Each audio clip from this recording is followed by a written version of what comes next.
안녕하세요. 예미주 인사드립니다. 이번에는 누홀딩스, 그러니까 누뱅크라고 이제 많이들 알고 계시는데, 어디까지나 이건 지주사이고요. 좀 제가 늦게 올린 거는 제 주종목이 요새 뭐 어닝 발표에다가 또 10K 그 연간 공시까지 해가지고 제가 애기 보면서 하는 거라 이게 시간이 좀 부족해서 좀 늦게 올린 점 좀 그 사과드리고요. 일단 어닝에 대해서 좀 요약을 하자면 누의 이제 그 추구하는 방향은 이제 금융 서비스에서 이제 큰 은행하고 경쟁을 지금 많이 하고 있잖아요. 거기에서 이제 고객한테 효율성을 제공하는 거, 즉 그 불만이나 이런 것들을 지금 지난번 제 누 영상에도 나오지만 이게 굉장히 만족도가 높아요. 그래서 그 기술적인 부분으로 운영을 해서 비용을 이제 낮춰서 그걸 이제 강화시키니까 사람들이 많이 들어오는 거고, 또 그 기술 중에 일반 기술이 아니라 AI 및 기계 학습에 이제 남미에서는 최초로 이제 그 시작을 했다고 해요. 이게 마치 제가 지금 다루고 있는 업스타트 같은 그런 기능이겠죠. 예, 그래서 지금 요번 분기까지 5,400만, 멕시코 140만 고객을 확보했고 매월 200만 명 정도씩 지금 성장을 하고 있다고 하네요. 그리고 이제 누이 성장 부분은 이제 요것도 지난번 제 유튜브를 보신 분들은 모르겠는데 지난번 그 누 영상에서 중요한 부분들은 다 다뤄놨으니까 그거를 그 누를 잘 모르시는 분은 거기부터 한번 시작을 하셨으면 좋겠어요. 어쨌든 신용카드 70% 이상 이제 수익을 발생되는 부분이 여기고, 그 다음에 소문으로 걷다, 이것도 이제 지금 소파이나 뭐 이런 것들은 굉장히 비용을 많이 써가지고 성장을 하고 있잖아요. 근데 누는 그 부분이 거의 들지가 않아요. 그리고 500만 명 정도가 그 고객 중에 은행 계좌, 신용카드 아무것도 없던 사람들이 누를 통해서 이제 그런 혜택을 누리고 있는 것이고요. 그다음에 이제 활동자, 그러니까 이 앱을 깔고서 그냥 깔아만 놓고 한 번 쓰고서 많은 사람이 아니라 주기적으로 쓰는 사람들이 이제 2020년도에는 66%였는데 작년에는 76%로 굉장히 많이 늘어났고요.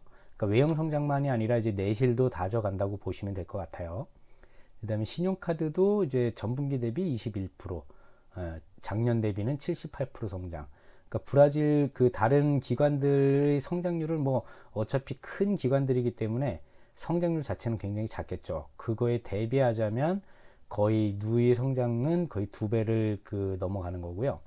그다음에 개인 대출도 전분기 대비 58%, 이게 성장률이, 그러니까 그 점유율이 처음 그 시작했을 때 1%대에서 지금 4%대, 거의 4배가 올랐죠. 그러니까 그 누의 그 데이터 상으로는 전년비 대비 7배지만 시장 점유율이 4배나 늘었다는 건 진짜 본격적으로 이제 시작을 하고 있구나라는 걸 짐작할 수 있는 부분이고요.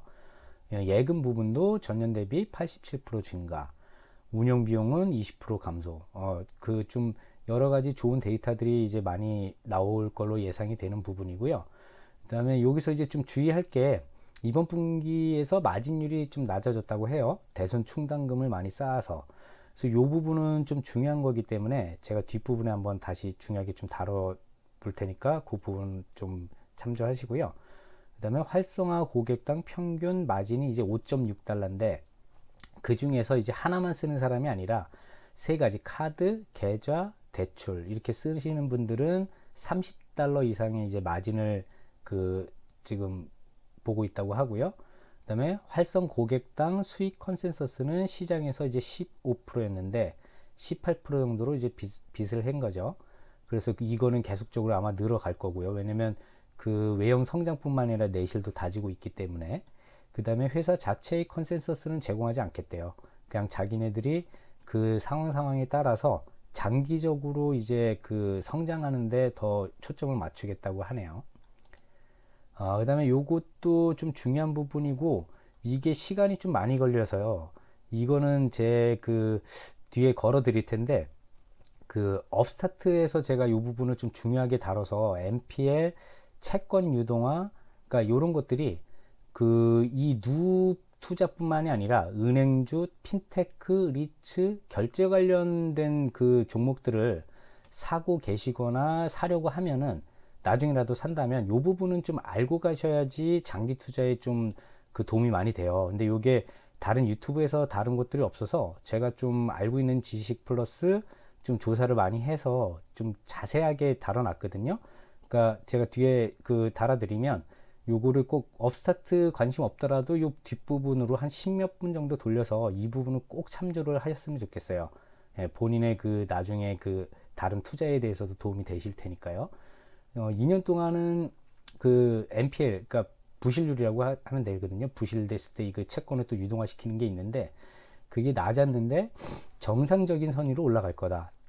여기 또 뒷부분에 또 반복돼서 나오더라고요. 다시 한번 설명드리겠고, 그리고 새로운 서비스나 제품, 요것도 제 지난 영상에 좀 여러 가지 이제 그 예시를 들고 어떤 걸 인수했는지 어떤 식으로 커나갈지를 제가 올려놓은 게 있거든요. 그걸 한번 참조를 해 보시고요. 그래서 그 제품에 대해서 더 지금 당장 많이 내놓을 건 아니고 지금 하고 있는 것들에 대해서 예대 마진을 높이고 그 다음에 대출 이자 카드 수수료를 더 낮춰서, 그러니까 소비자한테 더 이익을 주면서 자기네가 성장을 하는데 더 집중을 하겠다고 해요. 요게 또 좀 장점인 게 뭐냐면 제가 보기에는 이제 이 정도의 크기의 성장을 했는데 거기서 더 성장에 집중을 하겠다는 거죠. 예. 그리고 또 이제 역사적으로 4분기 매출이 컸고 1분기는 좀 작은, 그러니까 이 누뿐만 아니라 다른 은행들이나 그런 같은 섹터의 것들이 대부분 그런데 이 누에서는 지금 이 성장률이 크기 때문에 이 다음번 분기도 이를 커버할 수 있을 정도로 좀 자신감을 보이는 부분이 있었어요. 그리고 브라질 성인의 30%가 지금 누 가입자라고 하거든요. 멕시코, 콜롬비아는 1%. 그래서 지금 요번 연행에서도 나온 게 그 지금 IPO 자금을 이 멕시코, 콜롬비아에 좀 집중을 하겠다는 내용이 나와요. 그래서 그것도 좀 많이 기대가 되는 부분이 있고요. 그다음에 NPS, 고객의 충성도가 이제 높은 이유를 기자가 물었는데 이게 이제 알고리즘. 그래서 저는 이게 제가 그 업스타트 투자라서 그런 게 아니지만 그 어쨌든 알고리즘 뭐 이렇게 자체적으로 하는 거가 어느 정도 효과를 본다면 모르겠는데 요게 좀 잘 안 되면 업스타트랑 좀 협약을 해서 같이 커갔으면 저는 좀 양쪽으로 좋으니까 그게 좀 또 기대가 되는 부분이고요. 어쨌든 30% 정도 다른 그 은행이나 그런 부분에 대해서 낮은 가격으로 해서 고객들이 그 충성도가 높다 이렇게 이야기가 나오고요. 이자율 인상에 대한 거는 이거는 일단 대출이 좀 있으니까 그 대출에 대한 이자 부담이 이제 90억 달러에서 그 더 늘어나겠지만 150달러의 자산, 그러니까 현금이나 이런 거 가진 것들에서 이자 수익이 발생되니까 그 부분으로 따지면 이제 긍정적이다 이런 내용이고요. 그다음에 브라질하고 멕시코, 이거 지난 영상에도 다뤘지만 브라질 자체에서 성장을 엄청나게 한 이유가 은행들이 그 중간 마진을 너무 많이 가져간대요. 그 저희 그 한국이나 뭐 미국 같은 경우는 그 정도의 차이가 이제 심하지 않은데 브라질, 멕시코, 특히 또 멕시코가 그 부분이 더 크다고 하거든요. 그래서 이거를 성장시키기에 더 크게 누가 발전할 수 있는 가능성이 있다라는 부분을 지금 언지를 하더라고요. 그다음에 이제 부실률 관련이 지금까지 뭐 카드는 지금 거의 4, 5%고 대출이 3%고 그래서 총 평균이 이제 3.5% 정도인데 요게 올해 4.3에서 4.5까지 높아질 수 있다고 얘기를 하더라고요. 근데 요 부분이 어떤 부분이 있냐면 성장을 더 하다 보면, 그러니까 자기네들이 이제 그 마진율도 뭐 더 높여야 되는 부분이 있잖아요. 무조건 외형 성장만 하다 보면 그게 이제 그 알맹이 없는 껍데기, 그 뭐라 그러죠? 그러니까 그런 부분이 생기니까 고마진을 좀 어느 정도 내실을 다지려면 약간의 위험은 더 그 감내하고 그거를 이제 성장시키겠다는 의미인데 그 부분이 이 정도까지는 그 허락되겠다 그런 이야기더라고요. 그리고 이제 나머지 뭐 여러 가지 있었는데 요거는 제가 이제 개인적으로 봤을 때 중요하다는 부분은 여기까지 다루는 거고요. 나머지 또 그 또 중요한 부분이 있을 수 있어요. 그거는 본인들이 한번 찾아서 보시길 바랍니다. 그리고 이제 여기서 나온 그 내용 중에서 대손 충당금이라고 나오는데 이게 조금 우리나라 혹은 제가 알고 있는 거랑 약간 틀린 부분이 있어서 설명을 한번 좀 드려보려고 하거든요. 일단 대손 충당금 자체는 그러니까 고정 이하 여신, 이거 뭐 사람들이 보면은 뭔 소리인지 모르실 거예요. 그러니까 연체를 단기 연체한 거까지는 상관이 없고요. 그 고정 이하 여신, 그러니까 고정 회수 의무 추정 손실, 요렇게 연체가 길게 되면은 이제 그거를 대손 충당금을 쌓아야 되거든요. 근데 요번 어닝에서 지금 그 대표인가 그 이상가가 얘기하기를 대출이 발생되면서 대손 충당금을 쌓았다고 이야기하는데, 요게 두 가지 중에 하나라고 추측이 되거든요. 원래대로 따지면은 부실률이 그만큼 많아져서인 건데, 부실률이 그만큼 많지는 않거든요. 그래서 제가 추측하기로는 일반적인 대출 상황이 아니라 단기, 이게 보통 6개월 단위로 이쪽에서는 그걸 대출을 처리한다 그러더라고요. 상환이 빨리 된다든지. 그래서 그 짧기 때문에 이렇게 대손 충당을 빨리 쌓아야 되는 건지, 그거는 이제 자세히 좀 제가 아무리 찾아봐도 없어서 한번 좀 더 지켜보고서 그 답이 나오면 다시 한번 내용을 올릴게요. 어쨌든 일반적으로 따지면은 그 고정 이하의 그 연체가 발생됐을 때 3개월 이상, 그러니까 12개월이면 이건 뭐 그냥 파산이죠. 뭐 요거는 이제 완전 넘겨버리는 거고, 요런 부분들도 지금 제 그 업스타트 그 NPL하고 그런 저 채권 유동화에 대한 부분들을 다뤄놨으니까, 여기서 또 다루면은 그게 이야기가 너무 길어지니까, 그 부분을 좀 공부하실 분들은, 장기 투자를 하실 분들은 그 부분을 꼭 참조를 부탁드릴게요. 그리고 제가 여기에서 보고서 이제 좀 중요하다고 생각한 거 몇 가지를 추려본 건데요. 일단 그 저 성장의 이제 장점이 IPO 자금을 가지고, 브라질이 지금 제일 큰 성장을 이뤘지만 거기도 성장시키겠지만 멕시코하고 콜롬비아에 이제 더 성장시킬 수 있잖아요. 그래서 그 부분을 한다고 실제 이야기를 했고요. 이 부분이 좀 기대가 되는 부분이고, 또 5대 은행들하고 경쟁에서 압도적인 유리한 위치. 당연하게 이제 기존 은행들은 뭐 운영비라든지 그 지점수 뭐 그런 것들이 많이 들어갈 거 아니에요. 근데 이거는 이제 인터넷으로 이제 많이 하는 거고, 그 알고리즘을 통해서 이제 그걸 또 그 유용하게 금액을 낮추는 부분이 있다 보니까, 그래서 이거는 성장이 할 수밖에 없는데, 그 중에서 부실률을 최소화하면서 그 적은 마진으로 여러 명 아주 많은 숫자에서 이제 그거를 이뤄야 되니까, 어쨌든 유리한 위치에 있는 건 맞지만 그 데이터를 한 저는 두어 분기에 걸쳐서 보고서 판단을 다시 한번 해보려고 해요. 그리고 또 여러 협업한 업체들 지금 뭐 인수합병이라든지 이런 게 뭐 여러 군데 있는데, 그거는 또 지난 영상에 자세히 다뤄놨으니까 지난번 거 한번 다시 참조 부탁드리고요. 그 다음에 단점으로는 지금 3월 달에 연준 금리 인상을 할 거잖아요. 이거는 뭐 0.5일지 0.25일지는 모르지만 무조건 하는 거는 뭐 기정사실이니까, 그 부분에 따라서 지금 뭐 이 브라질뿐만 아니라 뭐 우리나라도 영향을 받을 수 있겠죠. 그래서 전체적인 이제 국가들의 그런 그 침체 상황에 따라서 그 누도 이제 성장에 약간은 영향을 받을 수 있겠죠. 그 나라 브라질이나 뭐 멕시코에서 그 누가 차지하는 포지션에 대한 걱정보다는 전체 국가적인 문제인 거니까, 요거는 좀 그 한번 향후 데이터를 한번 봐야 될 것 같고요. 그다음에 이번 분기 성장이 제가 이제 예상한 거는, 계산해 본 거는, 지금 다른 그 핀비지나 다른 데서는 이 PSR이 약간씩 틀려요. 그래서 한번 계산해 봤는데 좀 비슷하게 나오더라고요. 20 몇 대로. 제가 계산을 해 보니까 PSR이 27 정도예요. 수익이 없으니까 펀은 아직 당연히 안 나오는 거고. 근데 이 정도도 제가 첫 영상 만들 때까지만 해도, 그때가 이제 약간 그 불장의 이제 마지막 단계 정도라서 다른 그 은행이나 이런 걸 비교를 했었는데, 그때는 그렇게 고평가는 아니었어요. 근데 지금 이제 전체 그 주식들이 엄청 그 낮아졌잖아요. 그래서 누도 아직 고평가예요. 예, 확실한 고평가가 맞고요. PSR 27이면 굉장히 높은 거기 때문에 조심스럽게 접근해야 되고, 또 지금 저는 장기로 보고 있지만 이 중간중간 성장이 이제 제 추측처럼 가는지를 계속적으로 확인을 할 거예요. 그래서 지금 요번 어닝은 그냥 쏘쏘, 예, 그 정도, 그냥 아주 실망할 정도도 아니고 아주 칭찬할 정도도 아니라서 계속적으로 좀 지켜봐야 할 것 같습니다.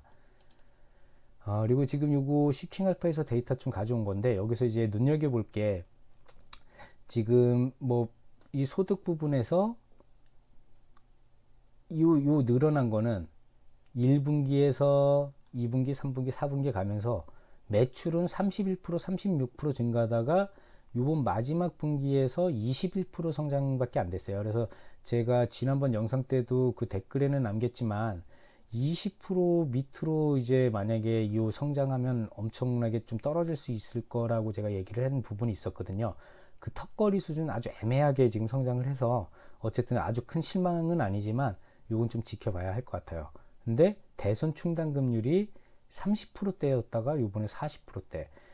요게 지금 지금 어닝에서는 약간 얼버무린 것도 있고 그 조금 애매한 부분이 있어서 지켜봐야 될 것 같아요. 어쨌든 요거는 좀 위험한 부분이니까요. 그리고 이제 시밀라앱에서 보면은 지금 지난 업스타트 같은 건 계속 이제 사용자들이 올라가고 있는데 이건 지금 브라질 상황인지 어쨌든 좀 많이 이렇게 떨어지고 있어요. 근데 이게 크게 주가나 그 매출에 직접적인 영향은 없기 때문에 제가 다른 그 여러 그 뭐 판매하는 종목이라든지 그런 거랑 분석을 해봤거든요. 이 방문자의 수가 큰 의미는 없더라고요. 어쨌든 근데 그냥 대략적인 거는 알아가려고 제가 이렇게 가끔씩 참조를 하는 거고요. 여기서는 좀 좋은 게 직접적으로는 방문, 그러니까 뭐 다른 데를 통해서 이렇게 찾아오는 게 누뱅크 자체는 이제 다른 검색해서 온 게 다이렉트로 온 것보다 좀 많은데 이 은행이라든지 신용에 대해서는 직접적으로 하는 게 훨씬 많기 때문에 요런 데서 비용 절감이 되지 않나 싶어요. 그리고 지금 뭐 최근에 그 아실 분들은 아시겠지만 지금 버크셔에서의 때문에 뭐 난리가 났는데 저는 또 이렇게 생각해요. 지금 뭐 이쪽 보면은 제가 아는 데가 뭐 타이거 글로벌, 그다음에 버크셔에서의 이게 저 뭐야 지난 분기 때 이제 산 것들을 이제 저 이야기한 것들인데 엄청 많이 샀죠. 1억 주가 넘어가면 이게 거의 조 단위 산 거거든요. 그래서 지금 평단가가 저랑 비슷해요. 이쪽들도 물려 있다고 보면 되겠죠. 버크셔에서도.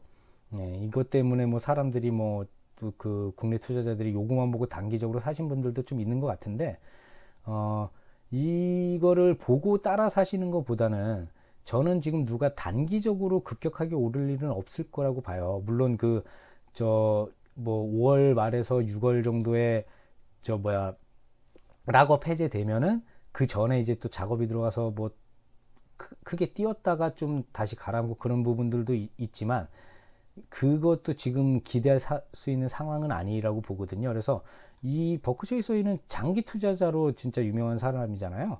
그러니까 저도 지금 단 한 주도 팔거나 더 사지도 않고 그냥 홀딩 중이에요. 그 나머지 제가 올해 초에 포폴 정리하면서 작년에 가지고 있던 것 중에서 20가지 종목 중에서 10가지 종목을 출연해 가지고 지금 가지고 있는 것 중에서 누도 그냥 그 중에 하나거든요. 그만큼 저는 좀 기대를 걸고 있는데 다만 지금 이게 올해 내년 안에 확실하게 더 주가가 올라갈지 아닐지는 지금 저 판단이 안 되기 때문에 다른 부분에 더 집중하고 있고 누 역시도 지금 어느 정도 성장이 예상이 된다면 그때 좀 크게 좀 담아갈까 지금 준비 중이에요. 그래서 이런 거를 보고 사시는 것보다 또 제 얘기를 듣고 뭐 바로 판단하는 것보다 본인이 공부를 하고 장기로 어느 정도 가져갈지 비중을 처음부터 무리하게 진입하는 것보다는 차근히 모아가시는 걸 추천드립니다. 예, 감사합니다.